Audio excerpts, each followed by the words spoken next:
Welcome to the Jungian Anthology podcast, analytical psychology seminars from the archives of the C.G. Jung Institute of Chicago. Episode 1. This podcast is going to be made up of lectures from the last 4 decades of seminars recorded at the C.G. Jung Institute of Chicago.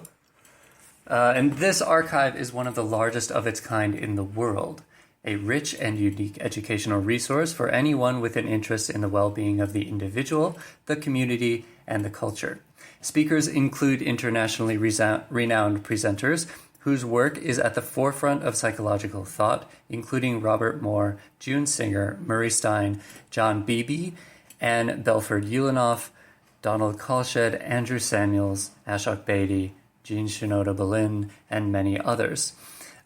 We will be making selected seminars from the archive available on the podcast, probably lectures that are 1 or 2 hours long. And then larger sets and series are available for purchase for instant download at audio.jungchicago.org. You can also go to our website for any more information about the Jung Institute, what we offer in terms of videos, audio downloads, and also in-person classes and training programs. Our website is www.jungchicago.org. So, for the first lecture, we have Chrysalis, The Psychology of Transformation by Marion Woodman. Toronto analyst Marion Woodman explores the body-spirit relationship, the withdrawing of projection, gender issues, and the surrender of ego to the self, as these themes relate to personal transformation. Recorded at the C.G. Jung Institute of Chicago on October 5th, 1984. Marion Woodman is a Canadian mythopoetic author and women's movement figure. She is a Jungian analyst trained at the C.G. Jung Institute in Zurich, Switzerland. She is one of the most widely read authors on feminine psychology, focusing on psyche and soma. She is also an international lecturer and poet.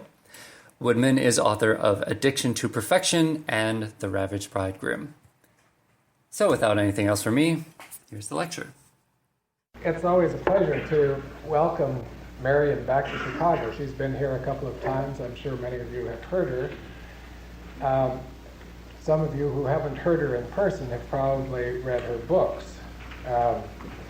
She's one of the more prolific Jungian analysts on this continent, and in the past 2 or 3 years she has published 2 books that I think have made really a tremendous impression on a lot of people within the professional community of the Jungian world, as well as the much wider community, and particularly her second book, I think, Addiction to Perfection, which from reports of people that I've been working with who have read it, feel that it really speaks exactly to them at many points, and they can relate to Marion the person in the style of her book also. I think you'll find that if you read both of her books. The first one was called The Owl Was a Baker's Daughter, very imaginative title.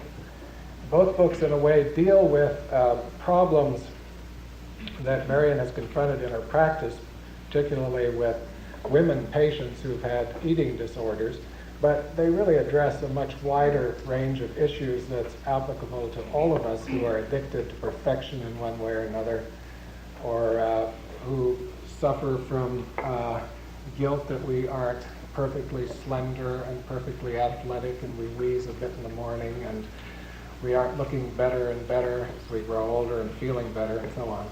And I think her approach is very psychological and very human. I'm sure you'll feel that tonight when she speaks to you also. Marion is a graduate of the Institute in Zurich, and now has her analytic practice in Toronto, Ontario, Canada, where her brother is also a Jungian analyst in practice, Fraser Boa. And I'll just put in a little plug for Fraser. Fraser, in a former lifetime, was a filmmaker. And he has recently composed a series of, how many? 10 2-hour films in which Mary Louise von Franz of Zurich interprets dreams. And we hope to have those, or some of them at least. If you're in for a marathon, we can get them all, but we hope to have some of them at some point down the line when Fraser finally puts the finishing touches on this. It sounds fascinating to me, and I'm sure it will be a big draw for all the members of the Institute. Tonight, Marion's going to speak about transformation, and I can't think of anybody that I would recommend more highly to speak on that subject. Marion?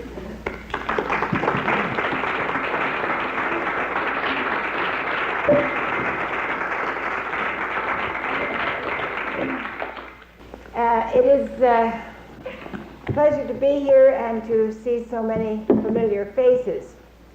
The workshop tomorrow will be quite practical.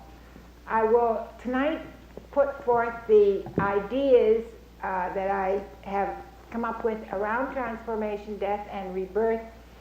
And then tomorrow, I would like to spend most of the workshop and on Sunday, I will talk very briefly and we will dialogue the material. So that in the second part tonight, we will certainly be dialoguing because I think that's the only real value in lectures.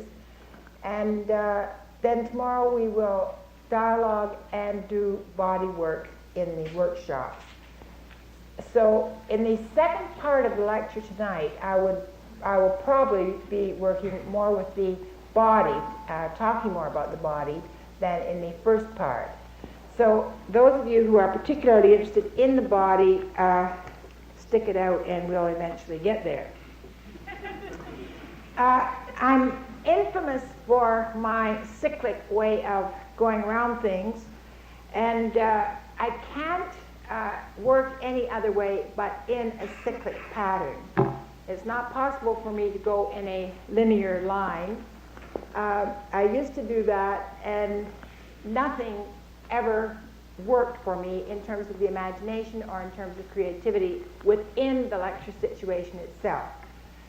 So if you can just remember that we're going on a spiral, and gradually the spiral gets bigger, and gradually, hopefully, the bell rings and the whole spiral will resonate for you. I'd like to begin by just sharing with you a story of my own childhood.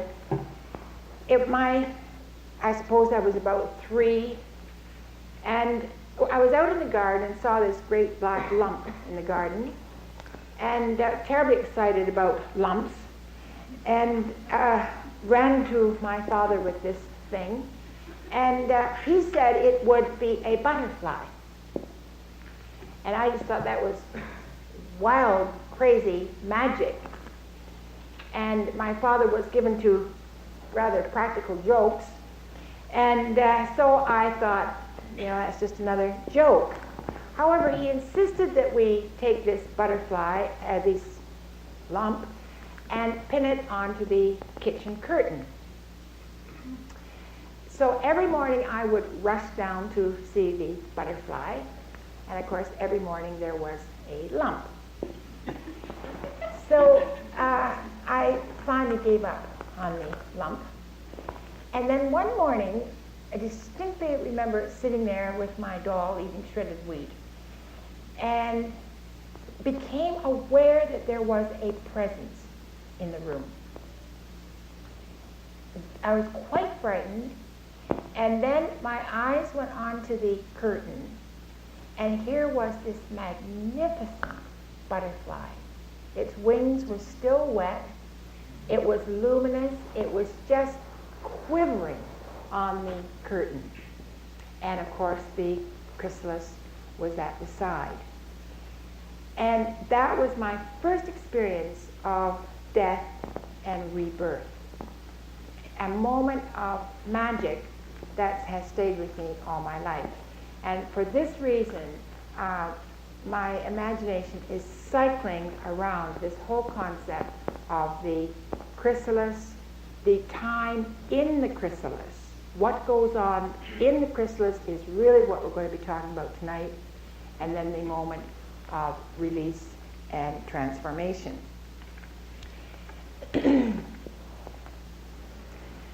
It's the twilight zone between three worlds, past, present, and future.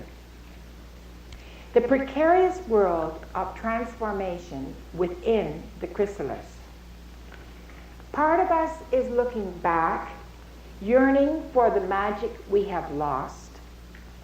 Part is glad to say goodbye to our mucked up past. Part looks ahead with whatever courage we can muster. And what I'm trying to capture in this lecture tonight is, those of you who are in analysis know it well, those of you who are experiencing life know it well. When you have left your past life, you have no idea what's ahead, and you're just trying to hold things together in the middle. Part is excited by the changing potential, and most sit still, not daring to look either way. Individuals who consciously accept the chrysalis, whether in analysis or in life's experience, recognize that it comes with every new spiral of growth. Its suffering is the suffering of paradox. In Eliot's Journey of the Magi, one of the wise men describes his journey to Bethlehem. All this was a long time ago, I remember, and I would do it again, but set down, this, where we led all that way for birth or death. There was a birth, certainly. We had evidence and no doubt. I had seen birth and death, but had thought they were different. This birth was hard and bitter agony for us, like death, our death.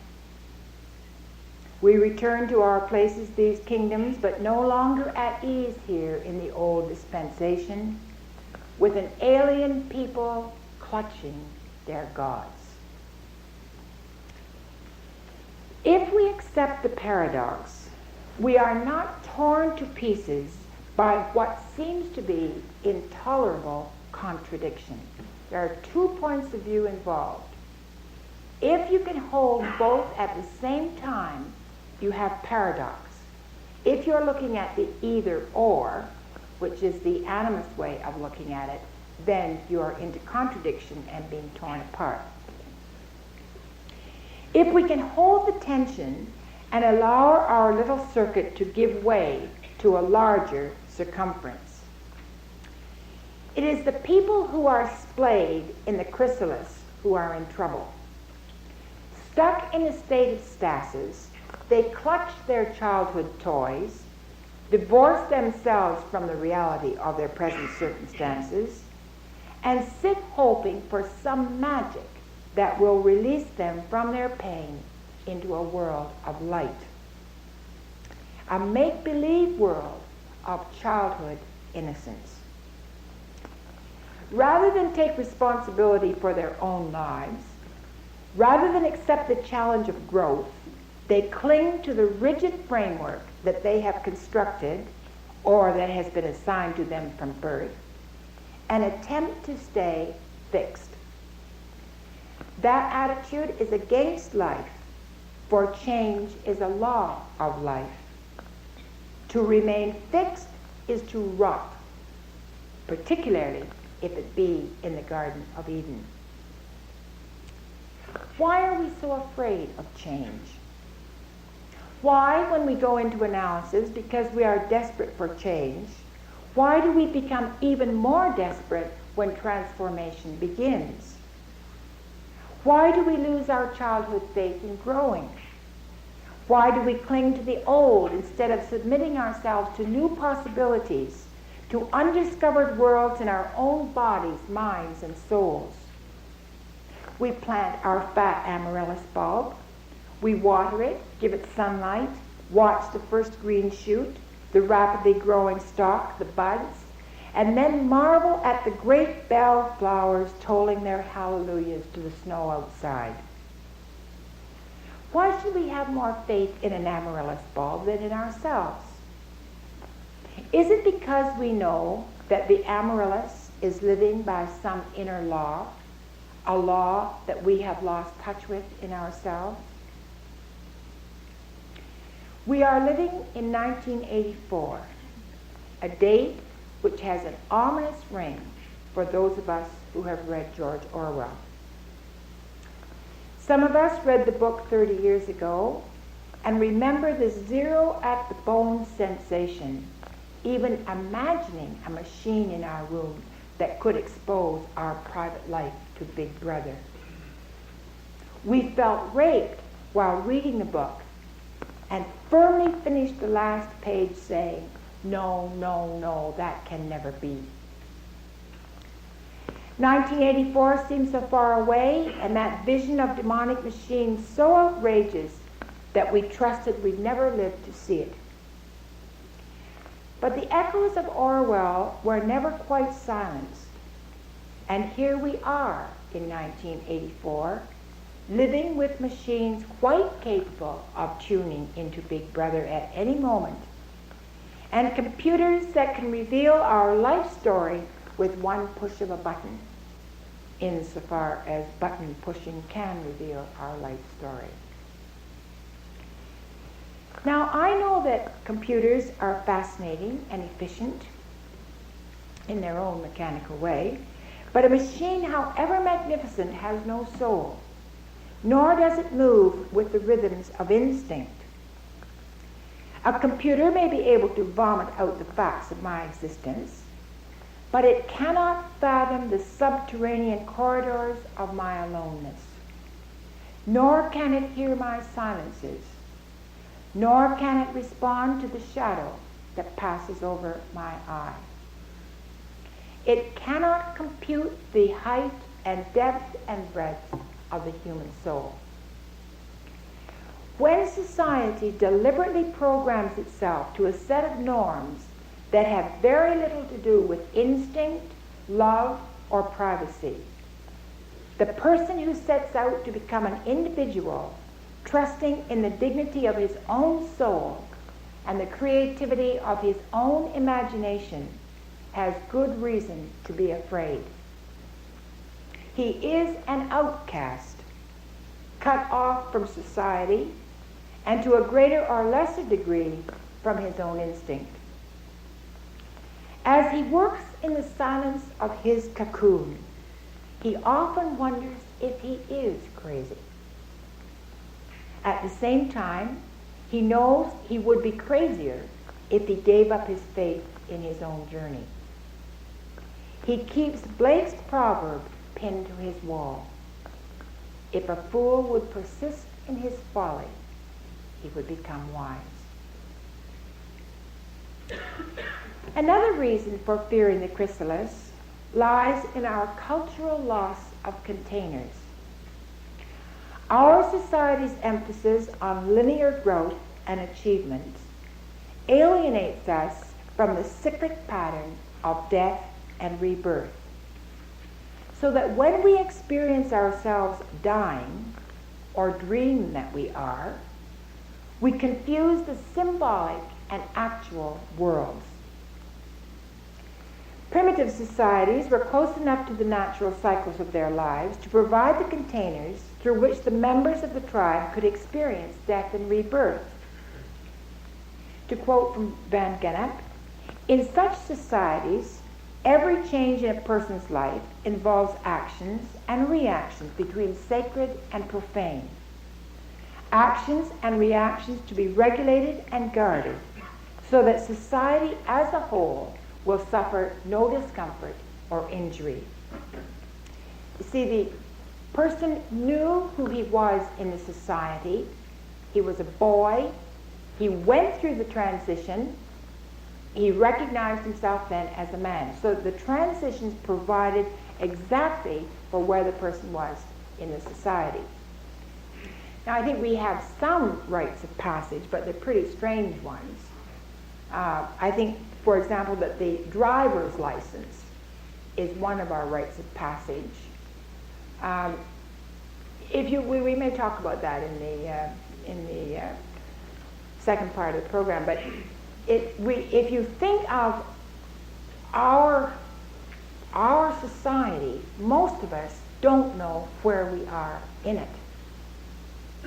And it's my experience that many, thinking of women here, who are attempting to go through the menopausal transition, end up going through the puberty transition.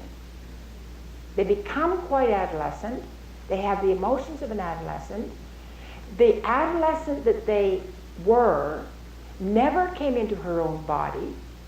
She did not make that passover into her own feminine relationship to her body, to the cosmos, so that when it comes time to surrender herself to something larger, as at the menopausal period, the body just goes into a spasm.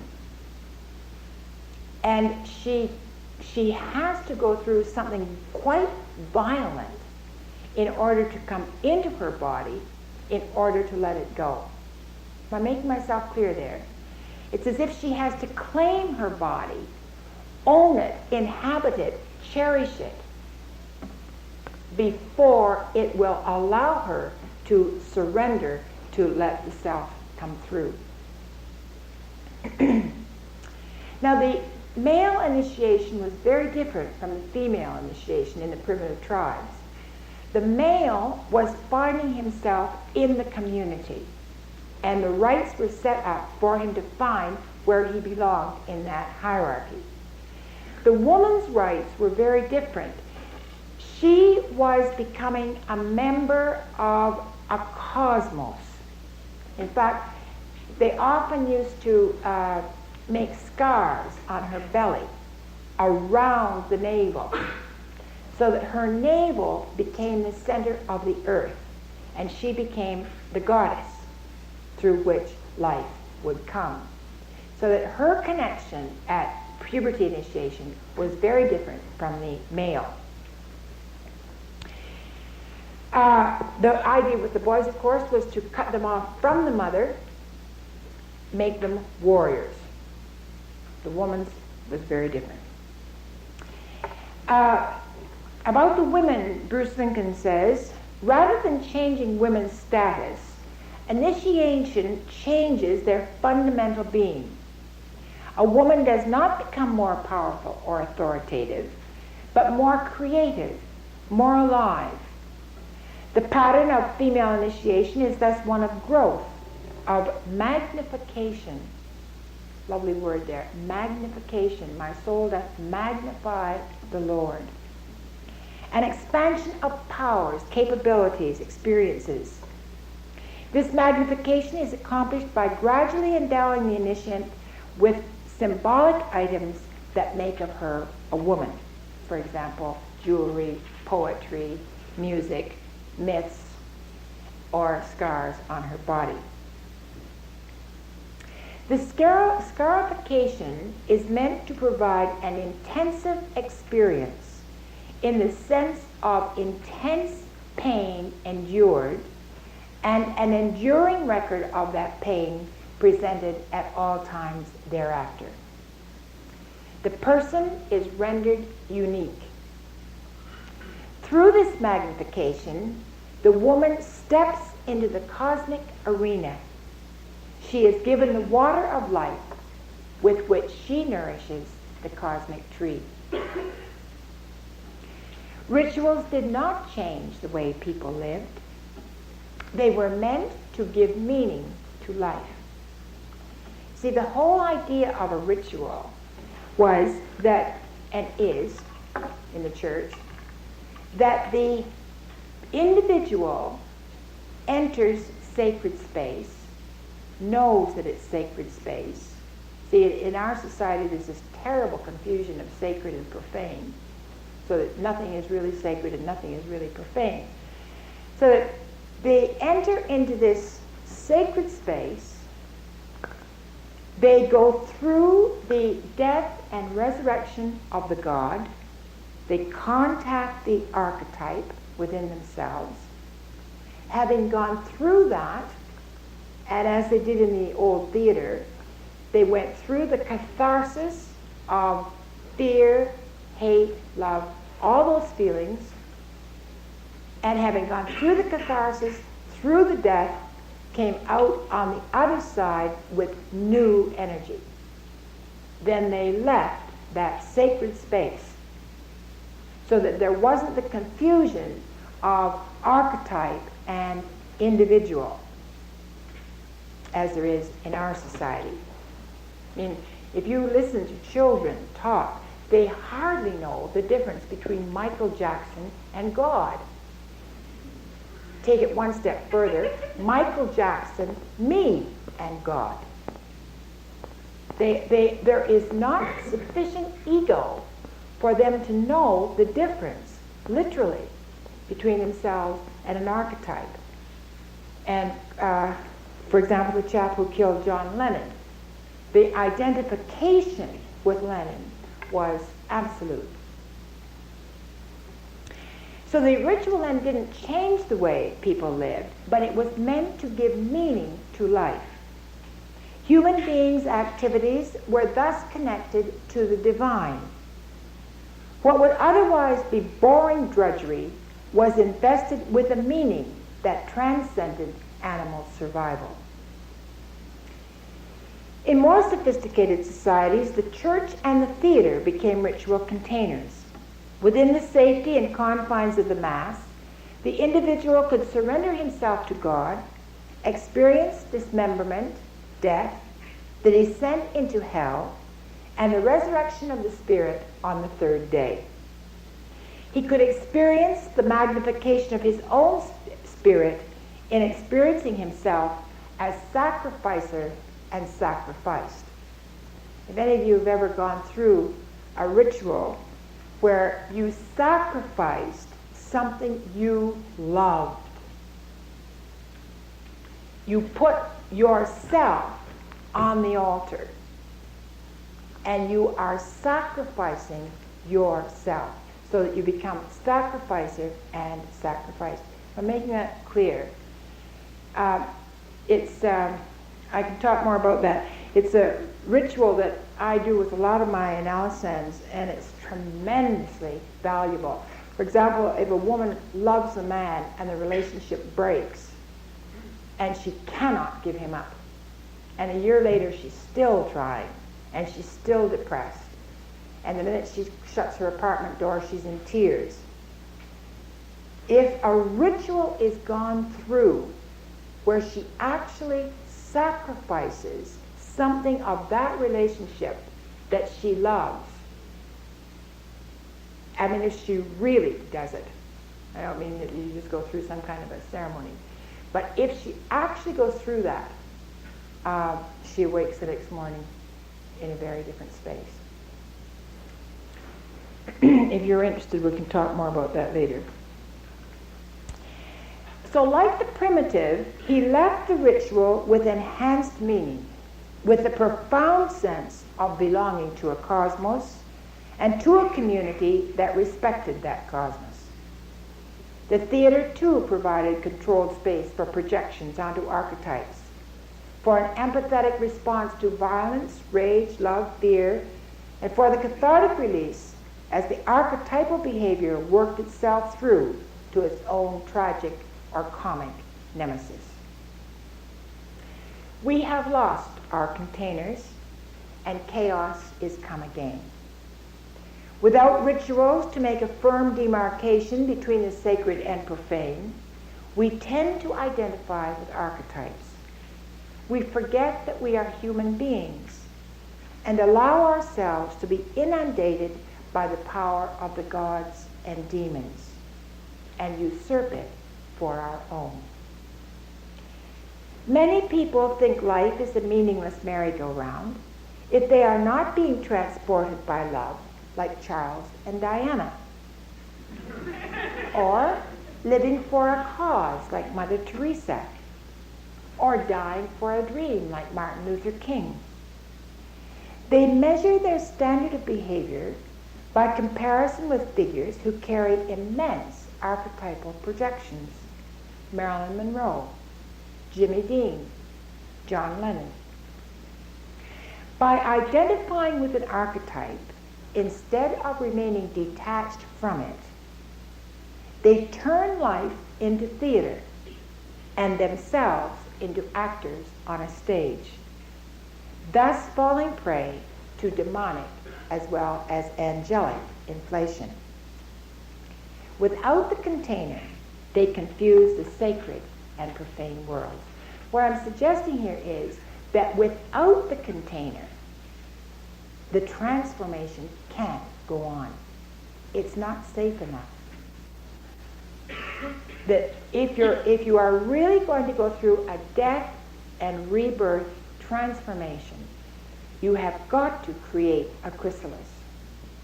I mean, can you imagine the caterpillar crawling into the chrysalis and going to mush before it's transformed? And most of us do go to mush in a transformation.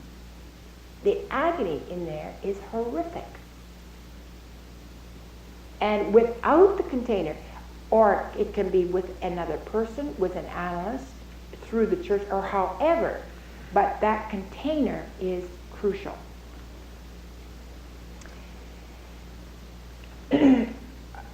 We are in 1984, we are coming after Freud and Jung.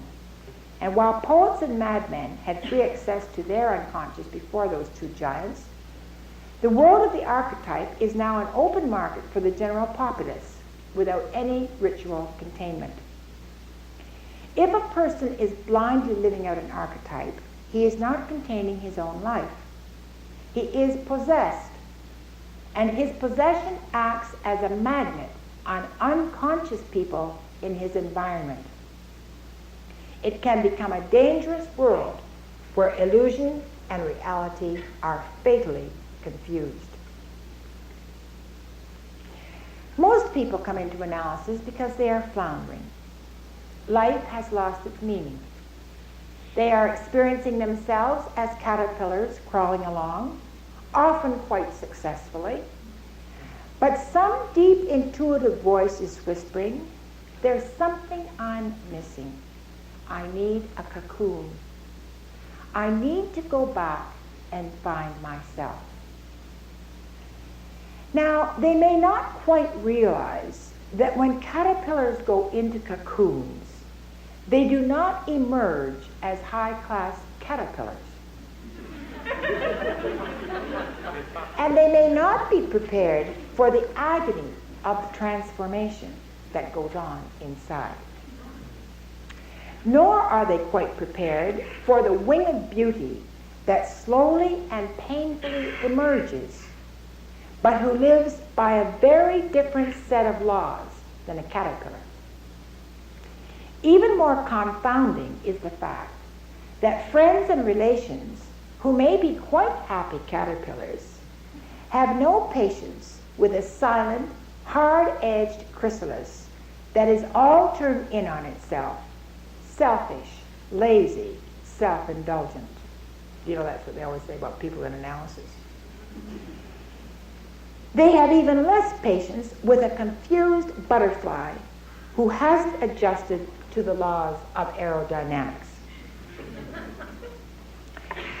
Still, it is amazing how many happy caterpillars suddenly take the clue, design their own chrysalis, and find their own wings. Tonight I want to concentrate mainly on ego formation and ego surrender. Both are a lifetime process. I can merely point out certain guideposts, certain crises that erupt, and ultimately will probably leave you with more questions than answers. The chrysalis is absolutely essential if we are to find ourselves. Nothing in our extroverted society supports introverted withdrawal.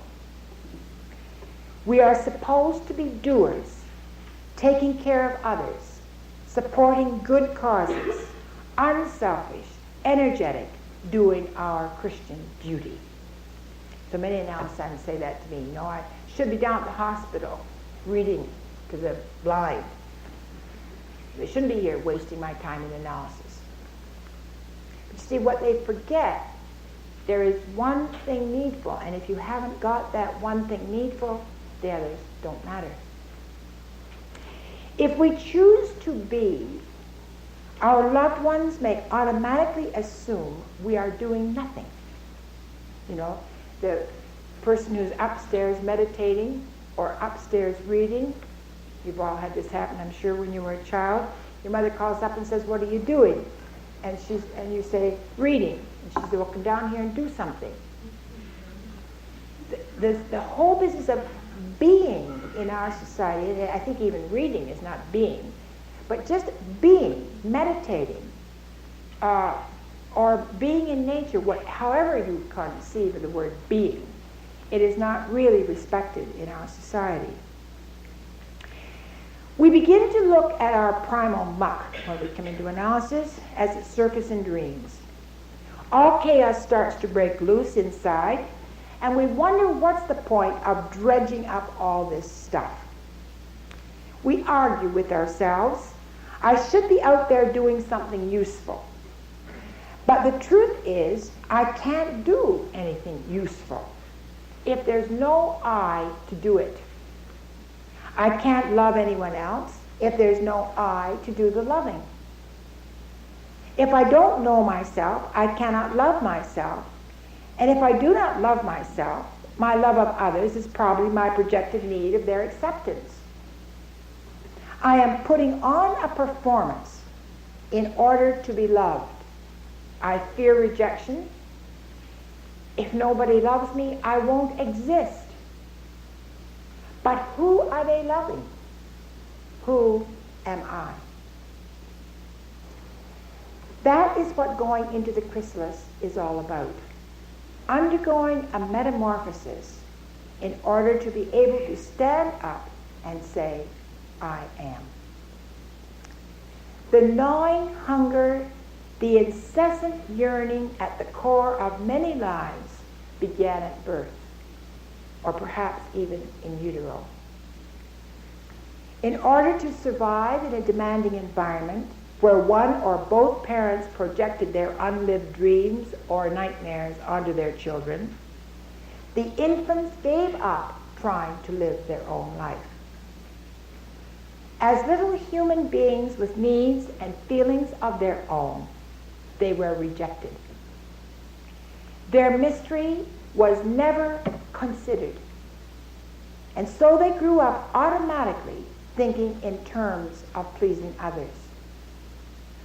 In other words, as adults, they have developed a charming persona, a mask they have created with infinite care, a mask that may be at once their greatest blessing and their greatest curse.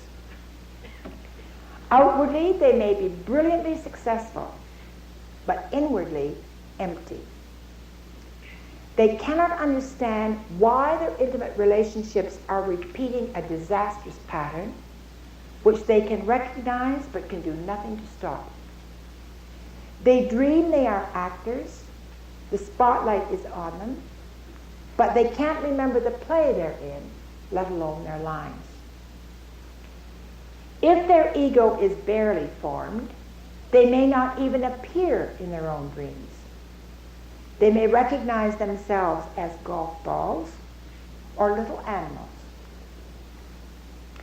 As the transformation progresses, they tear off more and more veils until eventually, if they are lucky, they find their own abandoned child, sometimes in bulrushes, sometimes in straw in a barn, sometimes in a tree, but always in a forgotten place.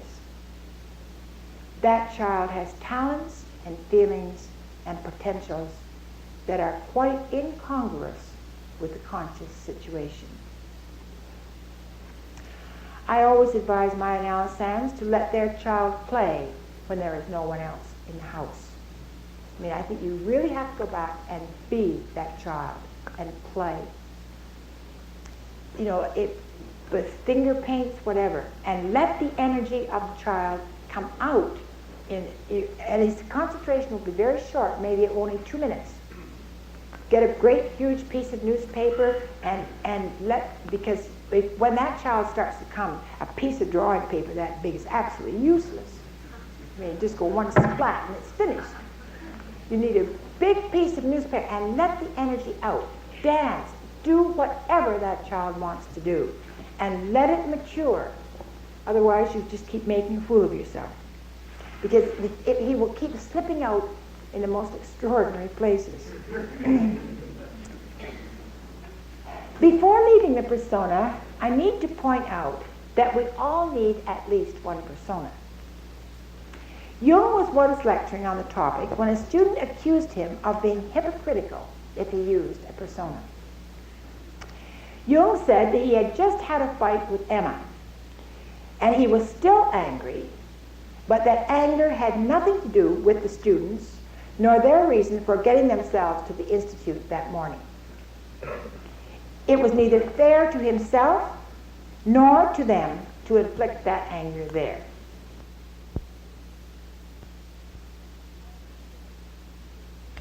However, he said he intended to finish the fight when he went home. Essentially, we must be conscious enough to know when we are using a persona and for what reason.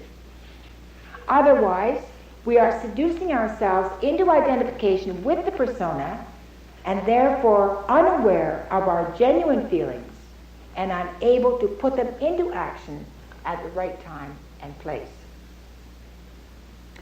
The persona is necessary because people on different levels of consciousness respond to a situation with very different antennae. And naively or deliberately making oneself vulnerable to psychic wounding without good cause is foolish. Christ warned against casting pearls before swine.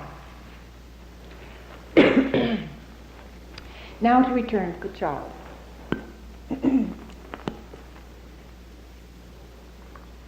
This motif takes many different forms in dreams.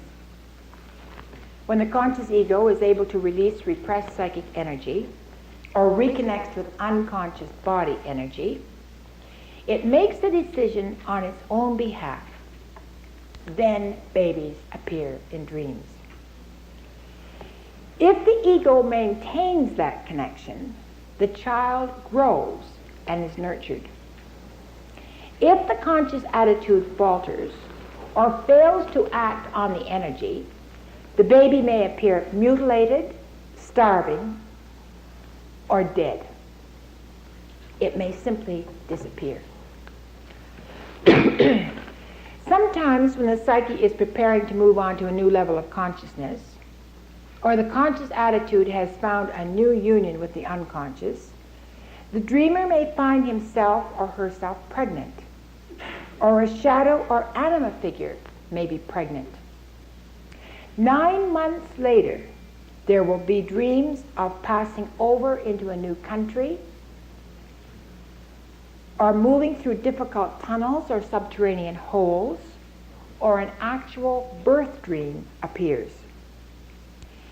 In my experience, I have found that individuals tend to repeat the pattern of their own actual birth every time they move through a birth canal onto a new level of awareness. For example, if their birth was straightforward, they handle Passovers with courage and mutual trust. If their birth was difficult, they become extremely fearful, manifest symptoms of suffocating, become claustrophobic psychically and physically. If their mother was heavily drugged, they come up to the point of Passover with lots of energy, then suddenly, for no apparent reason, stop and move into a regression and wait for someone else to do something. Often this is the point where old addictions appear: binging, starving, drinking, sleeping, overworking. Anything to avoid facing the reality of moving out into a challenging world. Some of you may have some experiences with cesarean birth or premature birth. I'm trying to collect some of those. If you have any suggestions about that, I'd be most interested. With the emergence of the ego, one often has to recognize that the I that has lived so far is minuscule compared to the I that is possible. Or that the I that has lived is a false I, confounded with false expectations, trying to live life backside front. Here's where consciousness of shadow comes in, and the real conflict begins. Since the natural gradient for the psyche is toward wholeness, the self will attempt to push this neglected part forward for recognition. It usually contains great energy, the gold in the dung. In the Bible, it is the stone that was rejected that became the cornerstone. It manifests either in a sudden or subtle change in personality, or perhaps fanaticism, which the existing ego adopts in order to try to keep the new and threatening energy out. The neurotic is always one phase behind where his reality is. When he should be outgrowing childish behavior, he hangs on to it. When he should be moving on into maturity, he hangs on to youthful folly. He is never where he is, hanging on to a life he never loved or enjoyed because he wasn't there. See, the healthy person is where he is. The neurotic is always someplace else. I mean, that's a terrible thing to say, because if you think of people, think of the times that you've prepared a beautiful dinner party and you've spent the whole yesterday shopping and today getting it ready, and your friends come and they sit down and tell you what a marvelous time they had last Saturday night at these other people's place. They had wonderful food, and they tell you all about the wonderful food, and there they are eating yours, talking about the other person's. And they aren't there. Think of that with yourself, when you're sitting someplace and you know you're someplace else. And the essence is not operating. There's no tuning fork. You're just sitting there.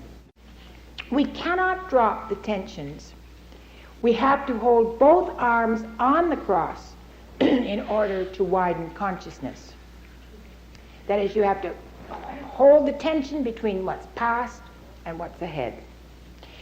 If we reject one part of ourselves, we give up our past.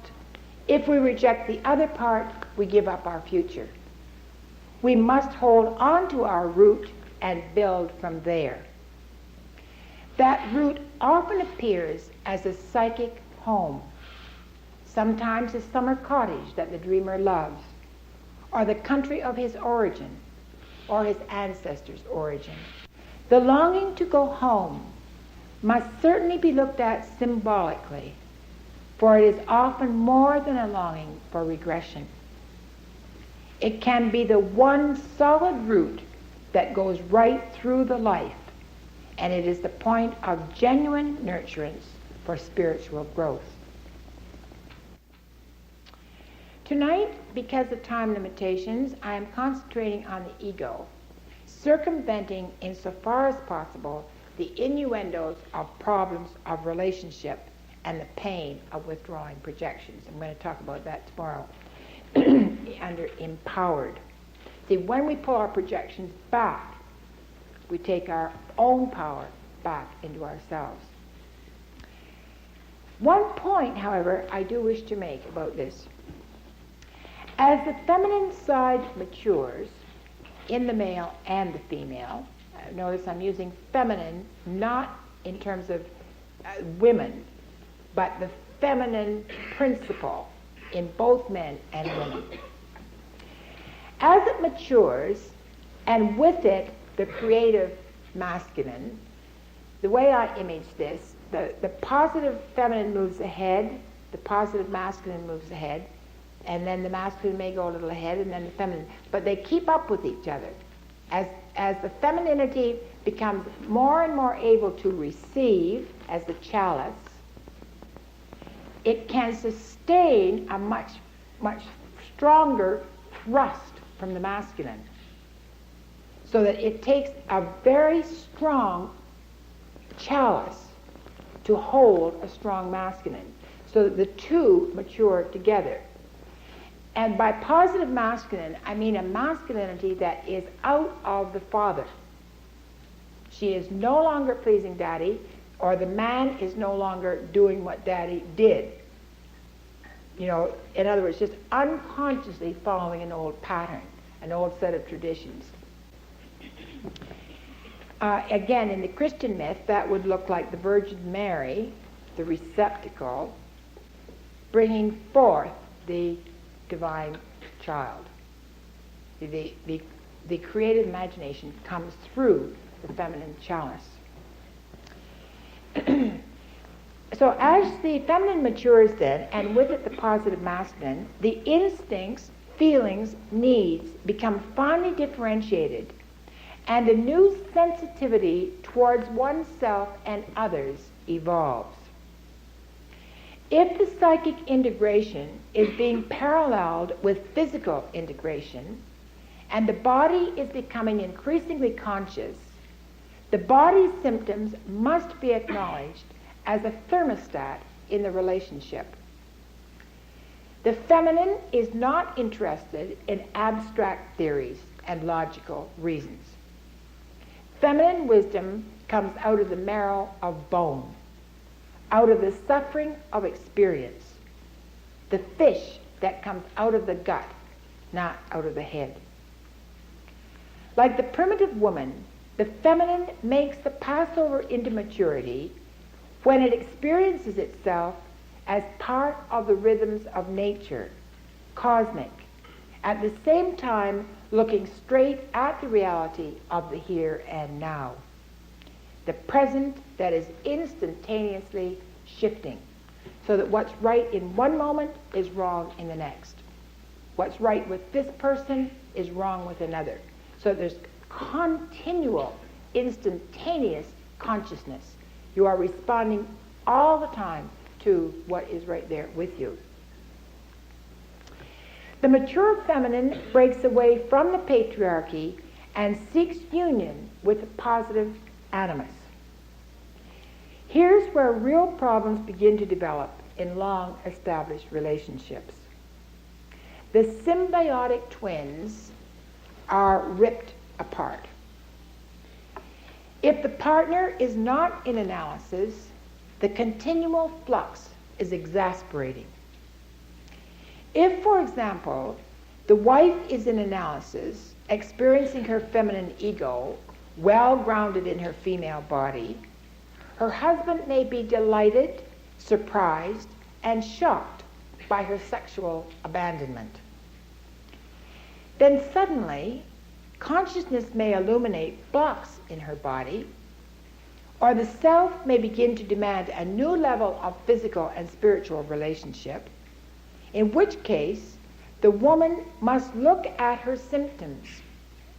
This can happen to a man as well. He may become impotent. She may require a period of natural celibacy. The husband may experience this withdrawal as rejection. However, if the woman goes against her instinct, her body will manifest more intense physical symptoms, will demand a celibate state until the problem is worked through on the spiritual level.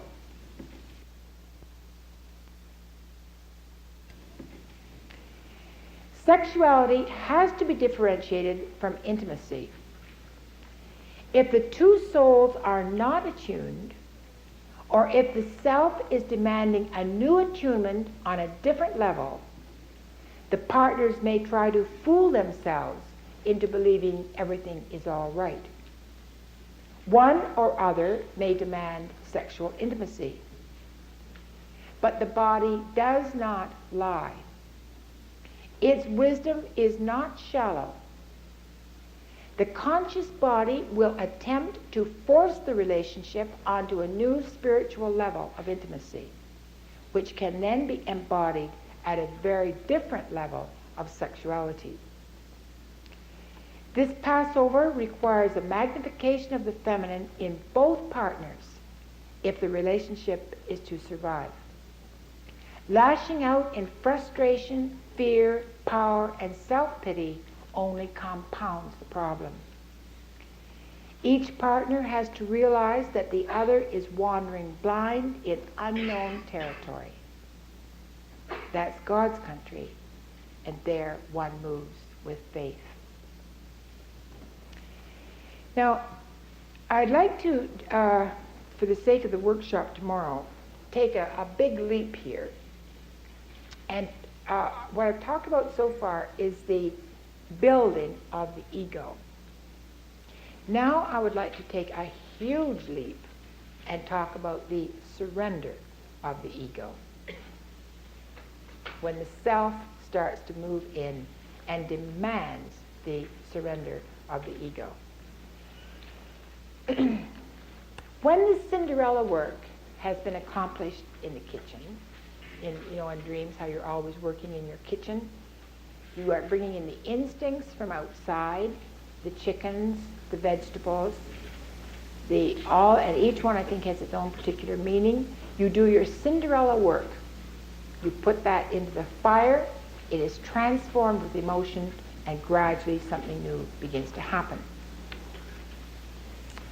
So having taken off the feathers, cleaned out the entrails, cooked them, and made them accessible to consciousness, the ego begins to stand firm. The instincts are being humanized. Mother and father no longer drive the car. The ego is driving its own car. The incessant sorting through actual cupboards and drawers has ceased. I don't know if you people do that, but my analysts are all the time sorting through drawers when they're in analysis. Actually sorting. And they do it in dreams, of course, too. I mean, they're always in the stores trying to figure out what to buy, what to put energy into, what not to put energy into. But this incessant sorting goes on. And then one day they give it all to the Salvation Army. Start fresh. What clothes to wear is no longer a constant frustration. I'm sure you know this in dreams as well, where you can find the top and you can't find the bottom, and they won't go together anyway, and then you find yourself doing the same thing in real life. The clothes just simply won't go together. And the shoes are even worse, because you wear one high-heeled red shoe and one flat rubber boot, which means, of course, at the standpoint, it's absolutely chaotic, because you're looking at this situation with a high heel off the earth, red on one side, and a thumping rubber boot on the other. Now there comes a point where the boots more or less match. Or sometimes, of course, no shoes at all, which is the best really, because that means that the person is walking flat on the earth, there's a relationship to the ground, the standpoint is steady and taken from the instincts. Usually the self lets the ego enjoy this period of experiencing I am for some time. Then a huge bell rings, an alarm sounds, or lightning strikes in dreams. That can take many forms, but those are three very common ones: the bell ringing, the alarm, the lightning. Sometimes it's a telephone. And physical symptoms begin to manifest in the body, and something almost imperceptible begins to happen. Now, this kind of experience can happen through a loss of faith, through a person being told they have a terminal illness, loss of relationship, death in the family. Many, many things can bring this about from the outside. Sometimes it just happens. Everything's going along fine, and you think, I never had it so good, thank you very much. But all of a sudden the bell rings. And I find the bell usually rings 3 or 4 months before something happens. That depends, of course, on how intuitive the person is. Sometimes it can ring quite a long time ahead, other times very short. In real life, we seem to be carrying on as usual, but a very clear inner voice may begin to comment, hinting that we are not doing exactly what we think we are doing. I always listen to the songs that I'm singing. I'll be opening the door, and I always remember once singing "Put Your Sweet Lips a Little Closer to the Telephone" to the tune of "Goodbye, I Want to Leave You," or something like that. And I suddenly realized that I had one set of words that said "Come closer, closer, closer," and another, and the melody was "Go away, I want to leave you." But the unconscious often reveals itself through the song you're just singing as you walk down the street. Very important. We may find ourselves with a very ironic twist between our conscious and unconscious actions. If the ego has not sufficient strength and flexibility, it will panic and either regress to its former terrors of annihilation or regress to its former rigid framework. In either case, refusing to go through the birth canal. The ego now has to be strong enough to remain still at the center, concentrated stillness, so that it can mediate what is happening positively and negatively. It must hold a detached position. That's the position of the clown, who has been through the suffering, recognizes it, feels it, but can stay outside and look at it. And he doesn't swing back and forth. Relying now on differentiated femininity in order to submit, relying now on discriminating masculinity in order to question. So that both sides have to operate.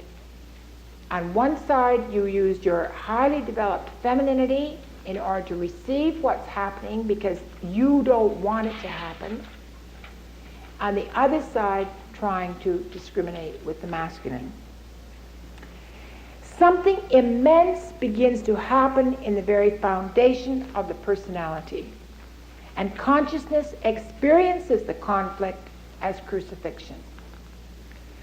What the ego wants is no longer relevant. The old questions no longer have any meaning, and there are no answers.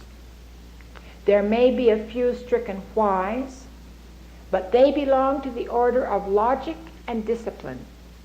And what is taking place is irrational, beyond ego control. The ego, on some level, knows. It knows that what is happening has to happen. It knows that its personal desires have to be sacrificed to the transpersonal. It knows it is going to die.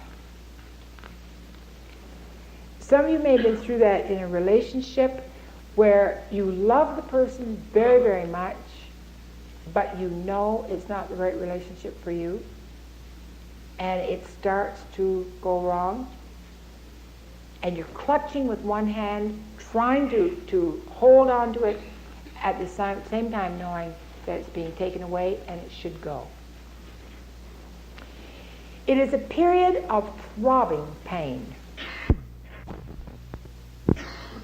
It is Lear howling on the heath, brought to submission, reunited with the daughter whose truth was her dowry. At last, he says, upon such sacrifices, my Cordelia, the gods themselves pour incense. It is Job covered with boils, moving from, do not condemn me, show me wherefore thou contendest with me, to the fear of the Lord is the beginning of wisdom. It is Christ in Gethsemane, sweating blood, moving from, let this cup pass from me, to thy will be done. One of my analysts put it this way. I was walking by the St. Lawrence one sunny summer day. This is an act of imagination. I thought I was going home. Instantly the sky darkened, the earth grew cold. I could not see with my eyes, nor hear with my ears. I was seeing inside, hearing inside. Then I realized I was on ice, floating, suddenly not floating, but being thrust by the power of the current. The ice began to crack. I leaped from one floe to another, the ice cracking in front, behind, beside. I thought I might die in the ice-cold water or be ground by the grating blocks. And all the time I knew I was being propelled towards the ocean. And I just kept jumping and praying, please God, please, not yet, not this time. These situations, whether in analysis or in life, or both, bring out profound religious questions. Is this God confronting me? Was I on the wrong track? Am I being forcibly turned around? Is there some almighty plan that is different from mine? Am I being forced to submit? Should I accept fate? Do I in fact have any free will? Is this God burning away the veils of illusion, or am I facing the devil? Is he making one last stand to cheat me of my own life? I've had anorexics get into this one, where they seem to have the eating order under control, the eating disorder under control, and everything is going along, and they suddenly, what happens, of course, they think they're fasting for God, and the body is cleansing itself. Suddenly they're facing death and the devil. And they thought they were doing God's will, and it's just yanked around like that, and they hear this terrible voice laughing through the corridors, laughing them to death. So it's as if they are working in every way to please God, and then it just turns. Psychologically, the questions are equally blistering. Is this the self demanding the ego sacrifice? Or is this the real face of the complex that has crippled me all my life? Just when I thought I could be free, there it is to destroy me. Everything I had fought so hard to bring to consciousness is now in question. Why do I suddenly wake up every night at the same time? Why do I feel this stifling pain? Why are my hands so weak? Am I really alone? I'm worse off now than I ever was. I'm back in the old pattern. I'm back in the matrix, back in the garden, recognizing the place for the first time. Is this who I really am? Is this who I have been running away from all my life? Psychologically, the ego, like Lear, Job, and Christ, is being penetrated. It's also penetrating to the archetypal ground of being in an effort to bring it to consciousness. Many people in our culture are attempting to suffer that transformation alone, without any ritual container and without any group to support the influx of transcendent power. Like Eliot's Magi, they experience the birth as hard and bitter agony, like death, our death. They are no longer at ease here in the old dispensation with an alien people clutching their gods. Without the container and without the group, the aloneness is almost intolerable. The individual ego has to be strong enough to build its own chrysalis in order to create a loving communication with its own inner symbols. Their numinosity brings the confidence and integrity, humor and illumination without which the ego could not survive, let alone expand. The childish ego, as opposed to the childlike. The childish ego, primitive and unconscious, cannot maintain the chrysalis.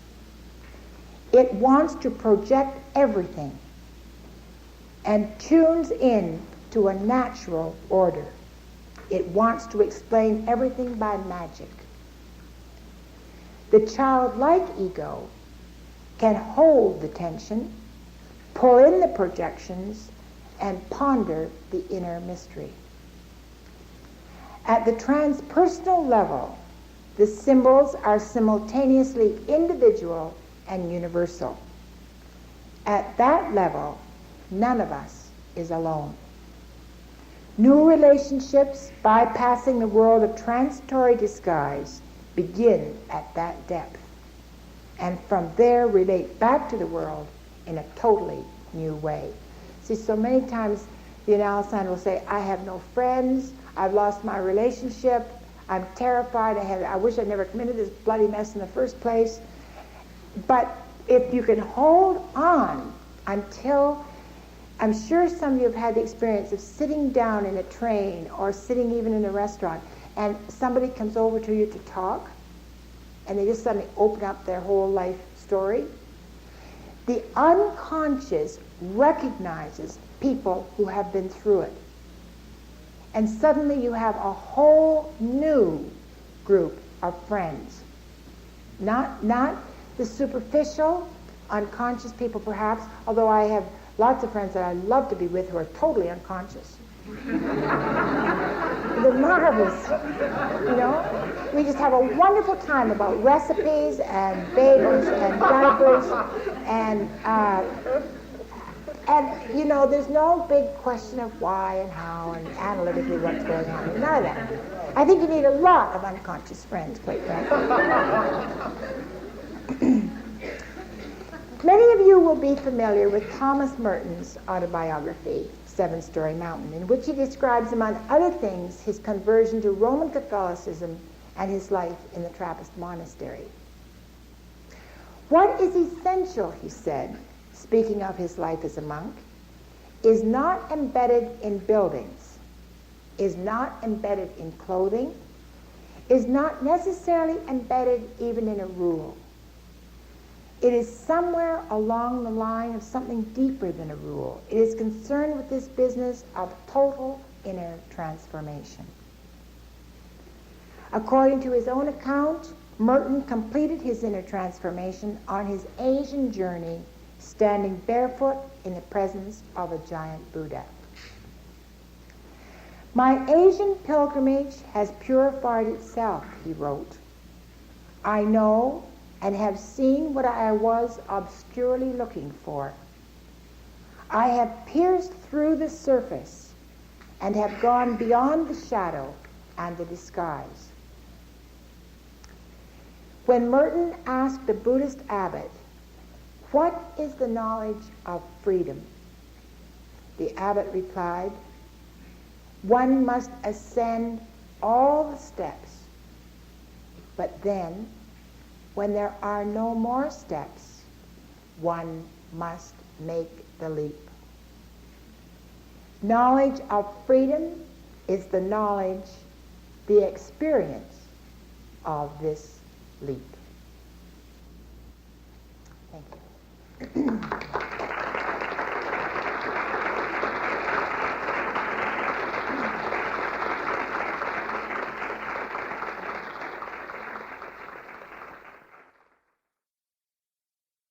Thank you so much for listening. The content of the lecture is copyright Marion Woodman.